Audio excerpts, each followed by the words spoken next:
Chương 8. Có ước mơ, cuộc sống này sẽ rộng mở. Chẳng có một tâm hồn nào vì theo đuổi ước mơ mà bị tổn thương. Khi bạn thật sự khát khao đạt được một thứ gì đó, cả vũ trụ này đều sẽ hợp sức lại giúp bạn tội nguyện. Có người thường luôn miệng nói đã quá muộn rồi, nhưng thực tế hiện tại chính là khoảng thời gian tươi đẹp nhất. Đối với một người thật sự ôm trong mình một giấc mơ, bất kỳ giai đoạn nào của cuộc đời cũng đều là tuổi trẻ và cũng luôn kịp để làm gì đó. Nếu những sự việc xảy ra không như những gì bạn mong muốn, thì hãy tin tưởng rằng ông trời nhất định đã có sắp xếp khác. Tất cả những gì mất đi sẽ tìm lại được bằng một cách khác. Tin tưởng vào bản thân và tin tưởng rằng thời gian sẽ không đối xử tệ bạc với bạn. Khi bạn giữ vững được bản thân, giữ vững được những lý tưởng trong lòng mình, thì mới có thể nhận ra rằng thế giới này còn biết bao cảnh sắc tươi đẹp. Không phải là một bữa tối thịnh soạn trong một nhà hàng hào nhoáng, mà là ngay cả khi chẳng có ai ở bên, thì vẫn có một người thuộc về mình và tự mình hưởng thụ. Không phải tất cả những sự nỗ lực đều sẽ cho nở bung những bông hoa ước mơ. Những gì đã thực hiện được mới gọi là ước mơ, còn chưa thể thực hiện thì gọi là hiện thực. Đã đến lúc từ bỏ thì hãy từ bỏ đi.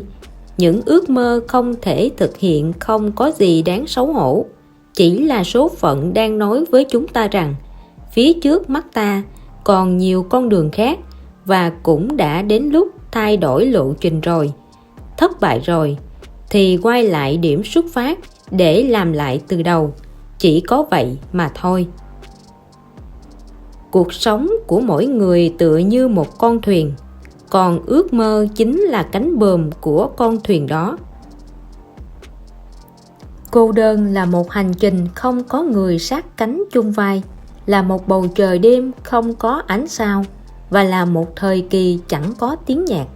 Nó làm cho một người trống rỗng trở nên bơ vơ hiu quạnh, làm cho một người nông cạn trở nên sốc nổi, và làm cho một người biết nhìn xa trông rộng trở nên thâm trầm. Một người ôm trong mình một giấc mơ, phải nhẫn nại trải qua những đêm trời không sao, và chỉ có chịu đựng được nỗi cô đơn của màn đêm mới có thể đón nhận thành công tươi sáng của ngày mai. Mỗi ngày bạn sống đều là khúc nhạc dạo đầu cho sự thành công. Bạn làm chủ được mỗi ngày là bạn đã có cơ hội nắm trong tay thành công. Ngược lại, nếu bạn để mỗi ngày trôi qua trong lãng phí, thì thành công sẽ cách bạn càng ngày càng xa. Thất bại thật sự không phải là kết quả không được như ý muốn, mà là khi ta đang nắm giữ trong tay nhưng không biết trân trọng, mà lại tùy tiện phung phí và dễ dàng từ bỏ khi chưa thử nếm trải hoặc quyết tâm giữ lấy. Có những lúc chúng ta có thể độc thoại với nội tâm của mình và tự mình cổ vũ khẳng định bản thân. Đó chính là sự rung cảm hoặc những mơ ước, những hoài bão cần phải có. Người dũng cảm không chỉ là khi đối mặt với những âm thanh đáng ngờ vẫn có thể tiếp tục tiến bước, mà còn phải chuẩn bị được tâm thế vững vàng bình tĩnh, cùng với một sức mạnh tiến về phía trước, dù cho không có ai đồng hành bên cạnh. Khi bạn trở nên xinh đẹp thì tức khắc sẽ có người để ý đến bạn. Khi bạn có thực lực thì tức khắc có người coi trọng bạn. Thay đổi bản thân mới khiến bạn có niềm tin vào chính mình, và ước mơ cũng vì thế mà dần dần biến thành hiện thực. Sự lười nhác có thể hủy hoại cả một con người, và sự cần cù cũng có thể thúc đẩy con người ta tiến về phía trước. Hãy làm một phiên bản hoàn hảo nhất của bản thân, không vì một ai khác. Hãy vì bản thân mà trở thành một người đến chính mình cũng phải tự ngưỡng mộ. Một người có thể thành công hay không, mấu chốt quyết định là ở thái độ của anh ta có đủ tích cực không. Một người sở dĩ thành công được là bởi anh ta tin tưởng bản thân mình sẽ làm được. Mỗi ngày khoác lên mình chiếc áo ước mơ, bước chân ra khỏi cửa sẽ thấy bầu trời dường như cao hơn và những đám mây trắng cũng bồng bềnh hơn. Những người có ước mơ không đưa ra lựa chọn, họ chỉ chứng minh.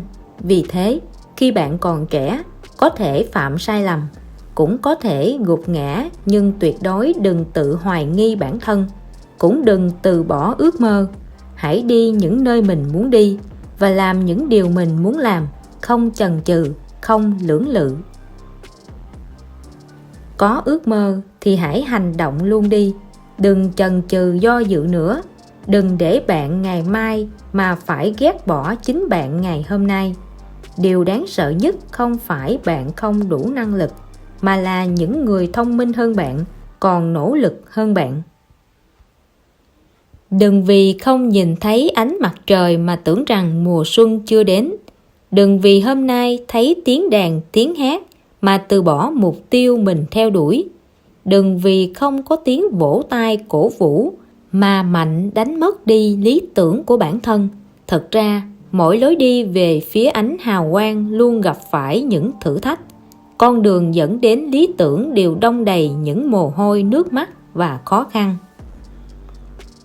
Phí tổn lớn nhất của đời người đó là lãng phí cả thời gian trong vô thức với những mối quan hệ xã hội sai lầm, để cả một đời trôi qua mà chẳng làm nên được việc gì. Niềm vui lớn nhất của một đời người đó là gặp được những người như những ngọn đèn soi sáng đời nhau. Bạn thắp lên lòng nhiệt huyết trong tôi thắp sáng ước mơ trong bạn. Bạn chiếu rọi con đường tôi đi, tôi chất vấn về con đường đen tối mà bạn đã từng đi qua. Mỗi lần dương buồm ra khơi đều khó tránh gặp phải những chướng ngại vật. Chỉ cần trong tim kiên định một ước mơ thì tương lai sẽ luôn tràn đầy hy vọng. Trên đường dài ai cũng đều khó tránh việc bị thương. Chỉ cần có một ước mơ luôn là động lực thì tương lai sẽ chở đầy hy vọng. Ước mơ được chôn giấu sâu trong tim, nó nên được dần dần trỗi dậy và đem lại cho con người ta hy vọng, ánh sáng cùng sự chỉ dẫn chính xác nhất. Thật sự có rất nhiều chuyện mà nhiều cô gái trẻ không chịu đựng được. Điều thúc ép bạn tiến về phía trước không phải là những tia sáng yếu ớt của ước mơ phía trước, mà là hiện thực như vượt sâu vạn dặm ngay phía sau lưng. Cho dù có ôm trong mình những hoài bão ước mơ vĩ đại nhất trên thế gian, thì cũng chẳng ảnh hưởng gì đến việc chúng ta vui những niềm vui của một người bình thường. Trên đời này chỉ có một loại thành công, đó là được sống theo cách mà bản thân mình luôn mong muốn. Cho dù bạn có những giấc mơ vĩ đại thế nào, những ý tưởng đột phá ra sao, hay thật nhiều những sở thích thú vui, nhưng chỉ cần lười biếng thì cuộc đời của bạn sẽ bị hủy hoại. Đừng để sự lười biếng nuốt trọn ước mơ của bạn. Tên của anh khi viết xuống giấy chẳng qua chỉ dài có vài cm, nhưng lại xuyên suốt cả một quãng thời thanh xuân của em. Thật ra anh không biết rằng anh chính là ước mơ của em. Chỉ có những người chẳng có kỳ vọng gì, chẳng có việc gì làm mới cảm thấy cuộc đời sao mà khổ cực. Bởi vì cuộc đời của anh ta cũng chỉ to bằng chừng đó. Những gì có thể trải nghiệm chỉ có từng kia. Cuộc sống của anh ta được định nghĩa bằng khổ và không khổ. Còn những người ôm trong mình những hoài bão lớn, cuộc sống của họ được định nghĩa bằng không khổ và vui vẻ. Ước mơ tựa như một kẻ hai mặt. Khi ta còn trẻ nó thật xa vời, mù mịt và thiếu cảm giác chân thật. Khi ta bước vào tuổi trung niên, nó bỗng nhiên lại gần, lại rõ ràng, lại khiến người ta phấn chấn vô cùng. Bởi vì khi con người ta đã vào tuổi trung niên, tức là đã có những thành tựu nhất định, đã vượt qua được bản thân. Có ai hay phía sau những thành công kia là biết bao mồ hôi và nước mắt đã rơi xuống. Cho dù hiện tại chúng ta có ai yêu hay không thì cũng phải cố gắng làm một người đáng yêu, không oán giận ai, không cười nhạo ai, cũng không hâm mộ ai, tự tỏa sáng dưới ánh mặt trời, vội chạy trong cơn mưa gió, mơ ước mơ của mình và đi một con đường riêng. Khi bạn nhớ lại những quãng đường mình đã đi qua, sẽ phát hiện ra một điều rằng trong vô thức bạn đã đạt được tầm cao mà bản thân hằng mong muốn.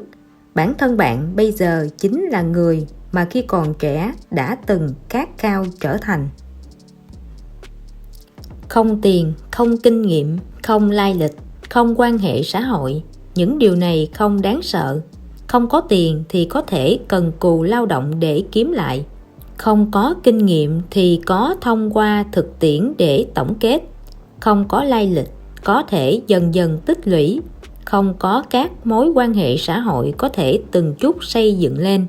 Thế nhưng, điều đáng sợ nhất là sống mà không có ước mơ và không có phương hướng. Bạn càng nghĩ nhiều thì lo âu càng nhiều. Khi trong tâm chẳng nghĩ ngợi điều gì thì ngược lại có thể luôn tiến bước về phía trước. Bạn sợ hãi càng nhiều, những khó khăn sẽ càng nhiều. Khi trong tâm chẳng còn sợ điều gì thì mọi việc sẽ chẳng còn khó khăn nữa. Đừng sợ hãi, đừng lo lắng, vì muốn đạt được thì phải hành động. Thế giới này chính là như vậy.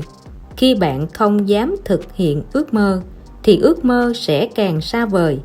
Khi bạn dũng cảm theo đuổi nó thì cả thế giới này đều sẽ giúp bạn. Đừng bao giờ tùy tiện đem ước mơ của mình gửi gắm vào một ai khác. Cũng đừng quá để tâm đến lời nói bên tai, bởi vì tương lai thuộc về bạn và chỉ có bản thân bạn mới đem lại cảm giác an toàn nhất cho chính mình. Nếu như bạn muốn làm việc gì đó, xin đừng tự huênh hoang, cũng đừng vội khoe với ai, chỉ cần âm thầm mà thực hiện, bởi vì đó là việc của riêng bạn. Người khác không biết đến hoàn cảnh của bạn, cũng không thể giúp bạn thực hiện nó. Tuyệt đối xin đừng vì hư vinh mà khoe khoang khoác lác, cũng đừng vì những lời bình phẩm đánh giá của người đời mà vứt bỏ ước mơ của bản thân. Thực ra, trạng thái ổn định nhất chính là luôn kiên trì theo đuổi ước mơ và lắng nghe ý kiến của người đi trước. Còn về việc có đáng hay không thì hãy để thời gian chứng minh. Thành công cần có 8 điều. Đừng bao giờ từ bỏ ước mơ, đừng bao giờ lười cố gắng, đừng bao giờ lãng quên tình bạn, đừng bao giờ lơ là các mối quan hệ, đừng bao giờ bỏ lỡ tin tức, đừng bao giờ thả lỏng lòng kiên trì, đừng bao giờ đánh mất mục tiêu và đừng bao giờ chần chừ do dự. Trong cuộc sống của riêng bạn, đừng bao giờ để người khác đến và bảo rằng bạn không làm được. Nếu như bạn có một ước mơ và tràn đầy khát khao với nó, bạn nhất định phải luôn kiên trì giữ lấy nó. Người khác không thực hiện được sẽ luôn cho rằng bạn cũng không làm nổi, nhưng đó không phải sự thật đâu. Những mong muốn lâu ngày không thể thực hiện rồi cũng sẽ trở thành những ước mơ. Những ý nguyện xưa cũ trở thành một nỗi đau trong tim. Thế nhưng tôi vẫn tin tưởng, vẫn cố chấp giữ lấy ước mơ của bản thân, gieo trồng hạt giống nước mắt trong tim, rồi mọi thứ sẽ kết ra những đóa hoa của lòng dũng cảm. Khi mệt mỏi rồi, có thể khép đôi mắt, tận hưởng trọn vẹn cái hương thơm này. Chúng ta phải cố gắng kiên trì theo đuổi ước mơ của mình. Hãy để cuộc đời của mình trong trang giấy trắng tinh, được kết thành những bông hoa rực rỡ sắc màu, để rồi khi ta ngoảnh đầu nhìn lại, trái tim ta lại có cảm giác kiêu hãnh và cảm động. Ước mơ như ánh sao sớm, chúng ta vĩnh viễn sẽ chẳng thể chạm đến được, nhưng chúng ta có thể giống như những người làm nghề hàng hải, mượn vị trí những ánh sao trên trời để vận hành con tàu. Hãy biến khát khao mãnh liệt trở thành hậu phương vững chắc để đạt được ước mơ, khiến cho những khát khao trở nên cuồng nhiệt và biến nó trở thành một điều quan trọng nhất tồn tại trong não bộ của bạn. Ước mơ sẽ không phụ lại những người khổ tâm tốn sức theo đuổi nó. Chỉ cần bạn không ngừng cố gắng theo đuổi, rồi có một ngày nhất định sẽ được đắm mình trong ánh hào quang của mơ ước. Có nhiều người nói với tôi ước mơ suy cho cùng cũng chỉ là ước mơ. Những người thực hiện hóa ước mơ được ít lắm, nhưng tôi không thích những lời nói đó. Bởi những lời như vậy chẳng có ý nghĩa gì đối với ước mơ của tôi cả, mà chỉ càng khiến cho ước mơ càng trở nên xa vời với tôi. Cuối cùng tôi phát hiện ra rằng bao nhiêu lời nói hài hước, ngăn cản, khuyên nhủ, lo lắng cũng không thể làm tôi vui, mà ngược lại chỉ càng khiến tôi cảm thấy oan ức, nản lòng, buồn phiền và chán nản. Tôi luôn hoài nghi những lời an ủi, khuyên nhủ và giải thích kia, bởi vì dường như tôi luôn vui vẻ với việc tin tưởng vào sự tồn tại ánh hào quang của một nửa còn lại của thế gian này. Dưới bầu trời rộng lớn, ngồi trên vòng quay ngựa gỗ, tôi không bỏ cuộc đâu. Ước mơ cả đời của tôi vẫn sẽ luôn kiếm tìm và dựa vào đôi cánh của bản thân mình bay lên thật cao, dựa vào những con chữ mà vẽ lên những sắc màu, dựa vào sức mạnh mà thực hiện ước mơ trong quá khứ.